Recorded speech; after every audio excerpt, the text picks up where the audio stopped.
I'm not demanding, I'm asking nicely. As a kind civilian that also knows how to manipulate cops. Miranda, did you really kill 22 people? What drives a teenager to commit the unthinkable? Jealousy, obsession, revenge. Today we're diving deep into some of the most chilling true stories of teenage crime. From cold-blooded identity theft to thrill killings, mass shootings, and tragedies that shook entire nations. These are the young killers who crossed every line. 8 school children have been shot dead in Serbia, apparently at the hands of their 13-year-old classmate. 13-year-old killed 8 of his school friends. May 23, 2023 marked the first school shooting for the country of Serbia and the Balkans as a whole. That morning, Kosta Kecmanović entered Ladislav Ribnikar Elementary School armed and prepared to kill. He went straight for security and shot a guard in the chest. Once in the hallway, he shot 3 girls. Kosta then barged into a history class and shot the teacher, killed several other students, and wounded others. All were younger than 12. Kosta's 10-year-old sister was in a classroom nearby. The social assistance service later stated, the younger sister of the killer boy is in very serious condition. She won't stop crying. She was at school when it happened and knows everything. Kosta had fired 57 bullets in just a few minutes. One boy was shot in the leg, one girl was injured, I think also 2 more boys, but he didn't shoot them all. It was horrible. I saw children from school running out screaming. They all hid there by a cafe. The parents came, they were terrified, and then I heard 3 shots. Kosta then called the police to confess to the crime and said, I'm a psychopath and I need to calm down. By then, the police had already received numerous emergency calls. When the police arrested him, they confiscated a CZ-75 Shadow 2, a Ruger 22 pistol, and 4 Molotov cocktails. According to local detectives, Kosta was also armed with 2 petrol bombs, but never used them. There was disturbing evidence that he had meticulously planned the shooting for over a month. The boy, as he stated himself, planned to carry out this act. This was a list of the children he planned to kill. He himself drew the plans of the school entrance and exit. The sketch looks a bit like something from a video game or from a horror movie. In total, he had killed 7 girls, 1 boy, and the school security guard. In addition, 6 children and a teacher were hospitalized.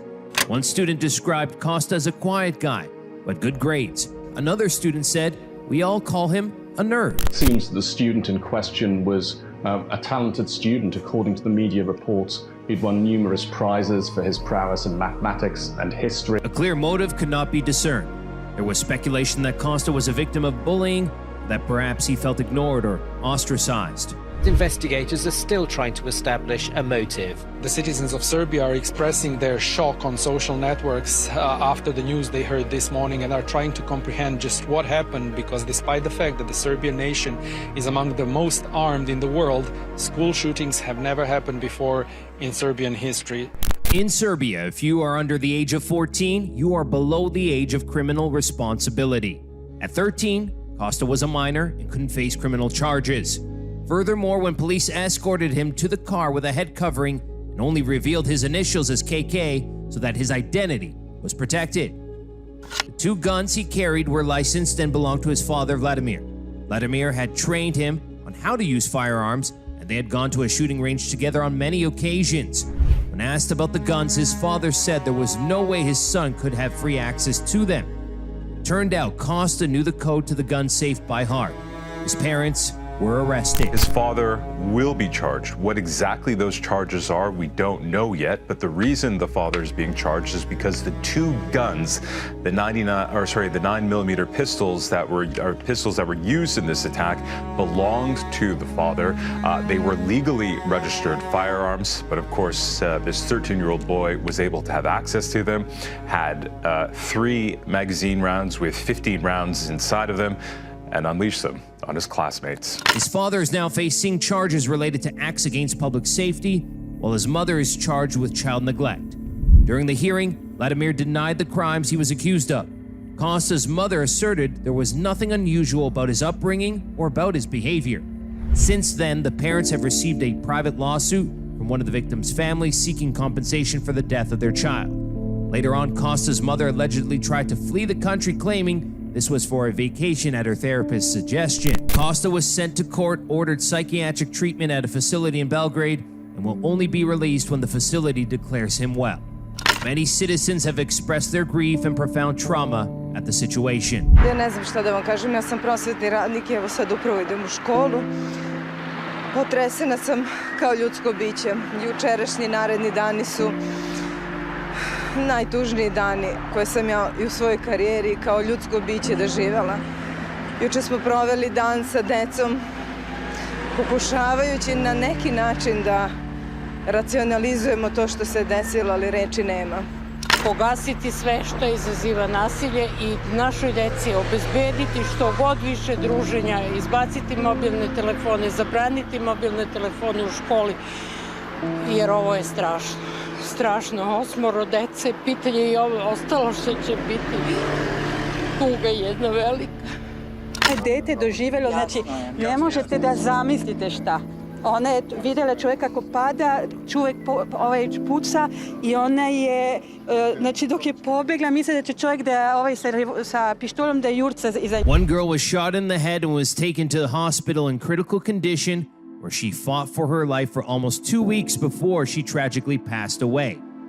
But the nationwide period of mourning had just begun. Not one day later, a 21-year-old gunman killed another 8 people and wounded 14 in 2 Serbian villages, Mali Orašije and Sepsin. He was driving down the street targeting people at random with an automatic weapon. This sparked a manhunt across a very wide swath of this country involving some 600 officers, and this is a very rural area. As you can see, there are a lot of potential hiding places for a suspect. He was arrested 90 miles south of Belgrade after an all-night search and was allegedly wearing a t-shirt with a pro-Nazi slogan. However, motive is unknown, though he did have an extensive criminal history. Witnesses speculated he had severe mental health issues. Officers searched a relative's home and discovered hand grenades and a large stash of illegal automatic rifles and ammunition. Like Kosta, the gun he used for a mass murder belonged to his father. In the following week, tens of thousands of people flooded the streets in protest in the capital and in other cities. Serbia has the highest level of gun ownership in Europe. Worldwide, they are third only after the United States and Yemen. The 2018 Small Arms Survey estimates that there are 2.7 million guns in Serbia, with fewer than half of them registered with the government. Now, a lot of that is the legacy of Yugoslav times, where people were expected to have weapons at home in case they were needed to be mobilized in case there was a conflict. 17 people were killed and 21 wounded in 2 days. Beyond protests, Serbian teachers' unions announced protests and strikes to demand changes. The killings also prompted the government to announce new gun control measures. Izvršit ćemo gotovo potpuno razoružanje Srbije. I legalnim, a nelegalno držanje oružja kazne će biti toliko velike, gotovo da ćemo ih udvostručiti. New gun sales have been banned for 2 years. All existing gun permits are under review, and gun owners must also submit in-person psychological and background checks.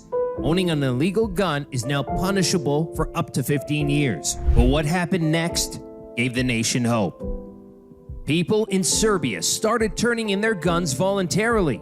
70,000 guns were surrendered in May alone. Over 2,500 explosive devices and hounds of thousands of rounds of ammunition were also turned in. The Deputy Interior Minister says this is only the start.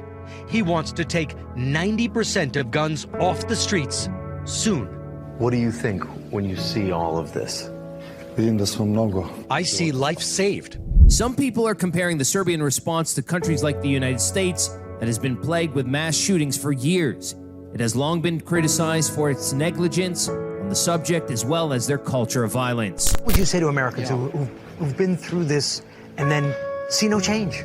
I would say to them, safeguard your democracy if you still have it, and mobilize. Miranda, did you really kill 22 people? This would be a very rare case. Investigators are now saying that her story cannot be verified. Teen killed 20 for the devil. These are the words of serial killer Miranda Barber. At just 19 years old, she confessed to a cross-country satanic killing spree. But what led Miranda to commit all these atrocities? And how did a young girl get away with murder for so long? In late 2013, the bloody body of Troy LaFerrara was found discarded in an alley with over 20 stab wounds and a cord wrapped around him. We responded to an incident at the rear of the 200 block of Catalyst Avenue. At this point, we have a deceased person. He is under investigation. District Attorney's Office has been notified. We've requested the assistance of the state police. Circumstances of the death at this point are questionable. He was a married man and serial adulterer. So I got up there and I was like, what's going on? He said, whoever wanted this man dead wanted him really, really dead.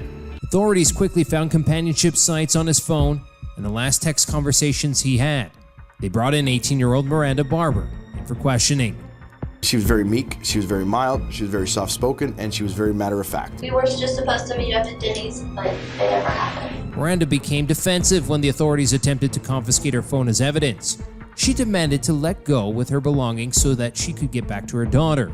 Actually, Miranda, we gotta take your phone, put it in evidence, and then get a search warrant to go through. That's not fair to me at all. Miranda later claimed that Troy had attacked her and that she had reacted in self-defense. He just attacked me. What was he doing to you? One hand was on my throat, while the other hand was touching me down there. But police were still skeptical. But more than 20 stab wounds, this wasn't just I have to get away from you. Once Elliot, Miranda's new husband, was questioned a second time, the truth came out. He confessed to everything. It was his 22nd birthday the night, and as a present, Miranda committed the murder, then took him out to dinner, then a strip club with the $150 they stole from their victim. Miranda and Elliot brought out the worst in each other. They were desperate for money, and they had a baby to feed too. So Miranda put an ad on Craigslist, female companionship in exchange for money. Miranda had met Troy in a mall parking lot, then had driven them to a more private location with Elliot hiding under a blanket in the back seat of the car. I arranged to meet up with him, and I pulled at the mall. I saw him. He got in my car. Everything seemed fine, and as soon as I put the car in park, everything just completely flipped upside down. In a police interrogation, Elliot said she misleadingly sold him sex through text. That was never the intention. So you just decided you're gonna kill someone? We just decided that we were gonna kill somebody. We had no reason, no anything else other than that. Miranda said the code sentence once stopped at an intersection. Have you seen the stars tonight? That's when Elliot jumped out and strangled Troy with ATV cable. In between the headpiece and the bottom is where I tried to angle it up underneath it. I put my feet up against the back and pulled as hard as I could. Meanwhile, Miranda stabbed him mercilessly. He didn't stand a chance. She stabbed him in the groin, she stabbed him in the neck, and it went through, and then went out to eat it. It was delicious. Even though the pair had confessed, they pleaded not guilty. By now, this was national news, and some were beginning to speculate the shy-looking Miranda actually enjoyed being in the media spotlight. She eventually called a journalist from inside the prison. I could potentially be sitting in front of the world's worst female serial killer of all time. Miranda's killing spree spanned from 2008 to 2013 and left bodies in Alaska, Florida, North Carolina, and California. Barber has confessed to murdering LaFerrara and claims to have killed nearly 24 more across the country, starting at just 13 years old when she joined a satanic cult. She's reportedly admitted killing a whole host of people across the United States as part of a satanic cult. She was convinced that all her victims were bad people. So we know that Miranda Barber, she is charged with one murder. Now she's suddenly opening up and talking. She says this was time to get it all out. The world was in disbelief. How could a 19-year-old commit such crimes? In Miranda's words, Since I turned 12, my entire life flipped upside down when I turned 12. Why? What happened at 12? I got into a gang, started doing just skip school all the time. And the gang that I was in, it was based around Satanism. According to Elliot, Miranda would become Super Miranda when she would kill people. I always told everybody I thought Miranda was possessed. I always felt like there was something inside of me. And I know it's bad, and I know that one day it will be completely out of control. Psychologists got involved, dove into her past, and discovered the unthinkable. Miranda's uncle Richard was a pedophile and subjected her and her sister to constant sexual abuse. Miranda wrote in a diary entry, "I feel dirty, violated, hurt, and ashamed. How could he think that he had the right to hurt me and my sister the way he did? I wanted him to hurt worse than he hurt me." We discovered sexual abuse in her family. Her Uncle Rick raped her when Miranda was just 3 years old. After 6 months of suffering, Miranda's sister, who was 6 at the time, told her mom, who immediately went to the police. During a search, they found Richard's handwritten manual titled, "Fun with My Sister's Kids." He had detailed accounts of every act he had committed and encouraged all the fathers out there to do the same to their daughters, nieces, and granddaughters. He was arrested and sentenced to 19 years in prison, but freed after only 10.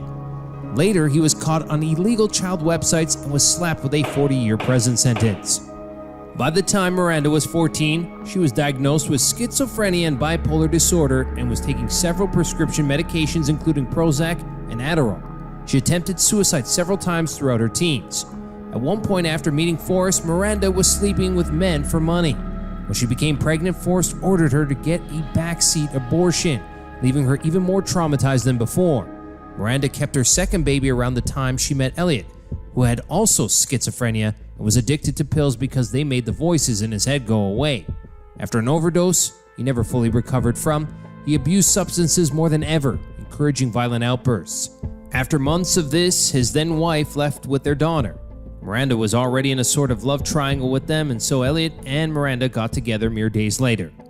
They studied the occult and practiced satanic intercourse, meaning they cut each other and had intercourse while bleeding. When Miranda was 18, they got married. Though her mother and her sister believed she is a killer, they made sure to draw attention to her past and to Elliot's influence over her. I think she was influenced by her husband, is what I think. Is that what you think? I think that too. Do you have any doubt that she could kill this man? Oh, I know she did. I believe that she's... Do you have any doubt she killed this man? No doubt. I know she did. Psychologists speculated that Miranda's harrowing childhood experiences led her to disassociate and form an alter ego. Investigative journalist Jill Burke said it could be that Super Miranda is an identity she formed to cope with the Uncle Rick years. Super Miranda is defiant, powerful, has control over men. She's a killer. Maybe she's an offshoot of the schizophrenia. In 2014, both Miranda and Elliot were sentenced to life without parole after pleading guilty to second-degree murder. I said, Miranda, you know, as you sit here, do you have any remorse whatsoever? And she said, none. The whole intention was to go. I don't know what happened. I just came over to my parents' house because we were going to watch the game. And my mom is shot and my dad is shot and my brother's here. Does anybody know what happened? Did your brother shoot your parents? I don't know. I think so. Killed over a video game. Daniel Patrick. Hey, Mom and Dad, can you close your eyes? I have a surprise for you. Did you think I'm gonna go get a gun and I'm gonna kill my dad?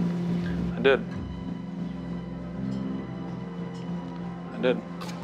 This man was just 16 when he shot his parents after they confiscated his copy of Halo 3.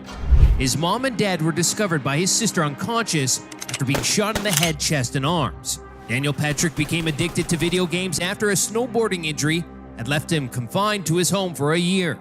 What had started as a hobby ended up as an obsession. We did the racing games, motocross, all those type of games, sports games, and we had no problem. We had a lot of fun with it. Patrick's father, a local pastor, had banned all violent games from his house, but Daniel snuck out to buy a copy of Halo 3 before being caught with it by his parents. He snuck out his bedroom window to go buy Halo 3. He was coming back in his bedroom window, and his mom said, "What are you doing?" And then he showed her. I went out, I snuck out and bought the video game. A week after they took the game from him, Daniel snapped. The gun from my dad's closet. Why did you go get the gun to begin with? I was angry at my dad. Patrick was questioned after the shooting. Initially, he told police that his father had murdered his mother before turning the gun on himself. I heard a gunshot. I ran out there, and my mom had been shot. He pointed the gun at me, and then he said he was sorry, and then he shot himself. When Daniel's father woke up in hospital after several surgeries to rebuild his face, he was told that his wife had died. Couldn't stop thinking about what happened that night. And the more I thought about it, the more I wanted to kill him. He shared the true story of what had happened that night, and Daniel was arrested.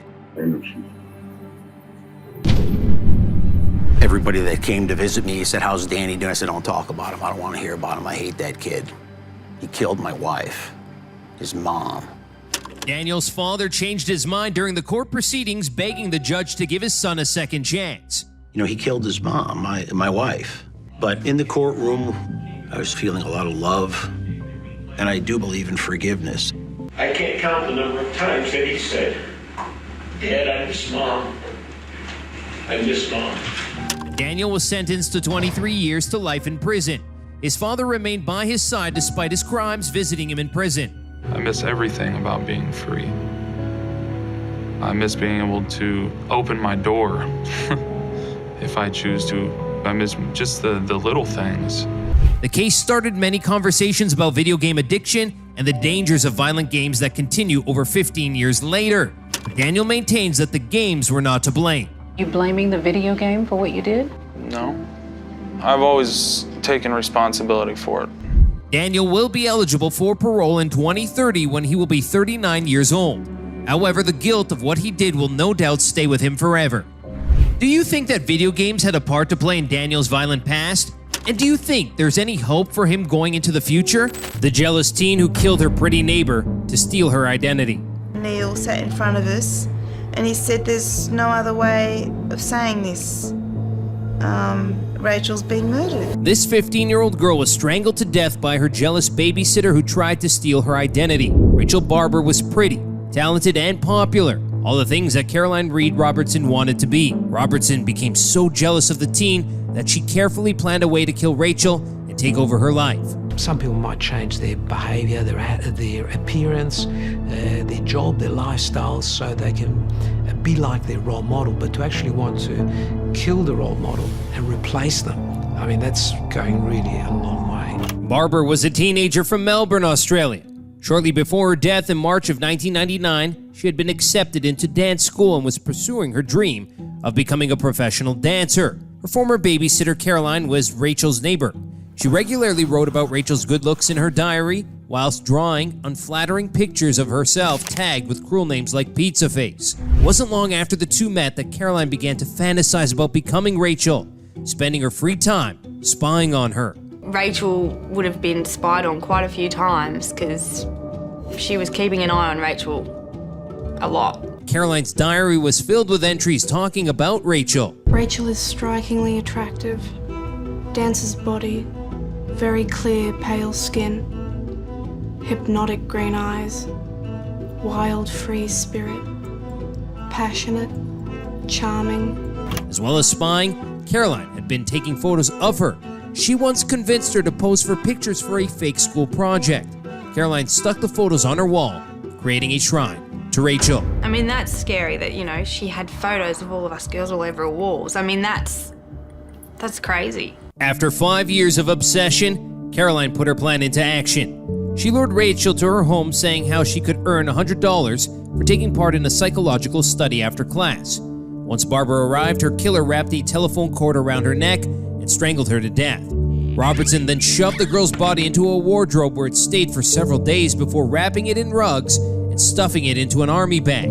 Caroline then took the body in a taxi to her father's property where she buried it in the family's pet cemetery alongside the Robertsons' dead animals. I just had that gut feeling because it wasn't Rachel. Rachel wasn't someone to just disappear. Rachel was missing for 10 days as police attempted to retrace her steps on the day of her disappearance. Eventually, a witness came forward who had seen Barber on the tram with a plain-looking woman. Very cruelly. So Michael actually believed that she was alive. And he thought for whatever reason it's happened, whatever reason, Rachel was with Caroline. Police went to the 19-year-old's apartment shortly after, where she was found unconscious on the floor. She had suffered an epileptic fit, probably brought on by the stress of the murder. After Caroline woke up in hospital, police questioned her. I asked her where Rachel was, and she responded to me that Rachel was dead. And that surprised me. And I said, you know, are you sure she's dead? And She said, yes, I've buried her. She admitted to burying Rachel's body in the family pet cemetery. The body was soon found, along with the evidence of Caroline's plan. The killer had made notes on how she had planned to steal the teen's identity in her journal.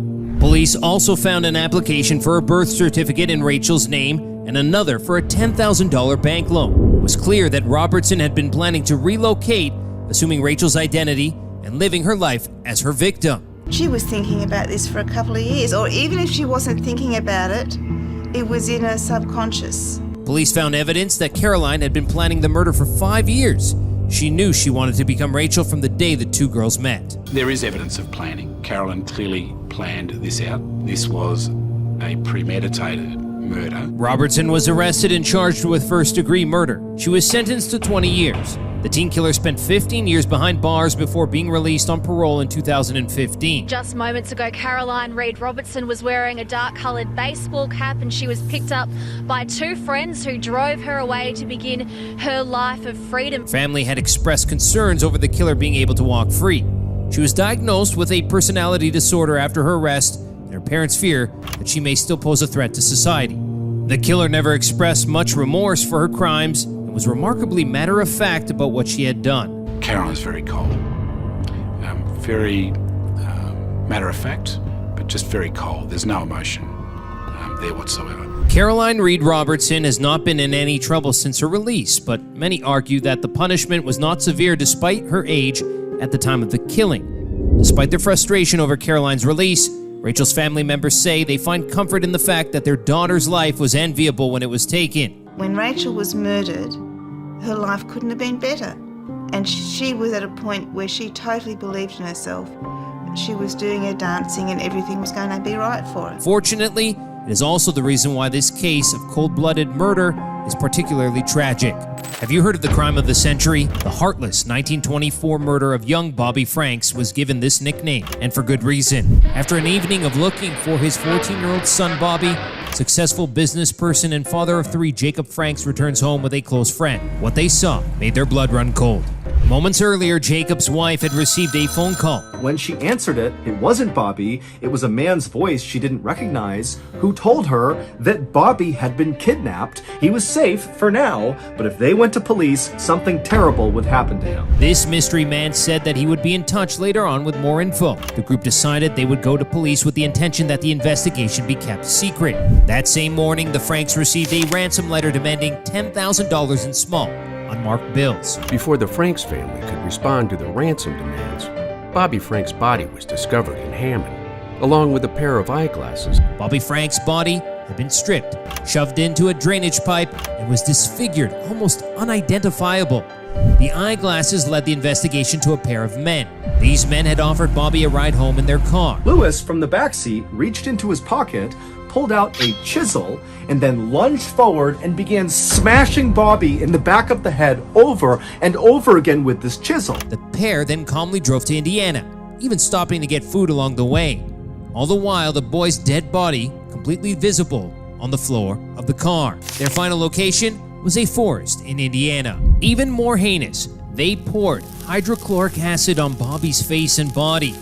After driving back to Chicago, Morton called Flora, leaving the message that caused her to faint. That evening, the men would burn Bobby's clothes and clean the interior of the rental car. Surprisingly, once Bobby's body had been discovered, the men simply returned the rental car and carried on as if nothing had happened. Only 1 week later, they confessed to the murder.